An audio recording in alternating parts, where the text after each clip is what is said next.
mid-December, a new peace agreement was signed in Addis Ababa between government and rebel forces in the world's newest nation, South Sudan.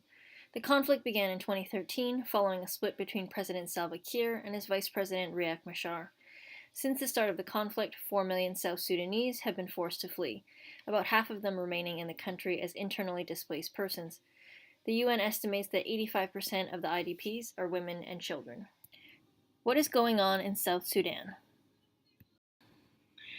A day after the peace deal was signed in Addis Ababa, hundreds of southern Sudanese fled across the border between the province of Equatoria and the neighboring Democratic Republic of the Congo.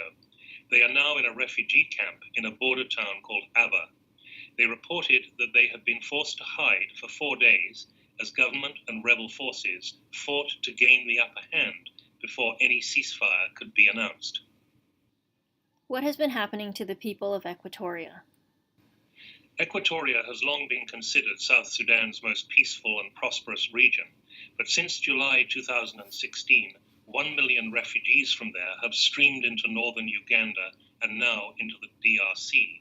While the rebels held the upper hand, many Equatorians chose to remain, but with the rebel forces divided, the government forces of Salva Kiir were reported to be committing atrocities against those perceived as rebel supporters. According to the UN, there is much gender-based violence as women and girls undertake survival tasks such as collecting water and firewood. What is the UN doing? For the UN to successfully keep the peace anywhere requires that there is a working peace agreement. There has to be a peace to keep before an effective humanitarian response can be made. The UN peacekeeping mission has a new senior management and is strengthening its ability to protect civilians. UN humanitarian agencies and non-governmental organizations are working on an ad hoc basis to deal with specific crises.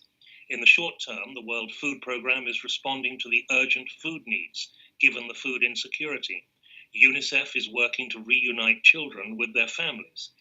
The World Health Organization and NGOs like CARE are working to treat the disease outbreaks.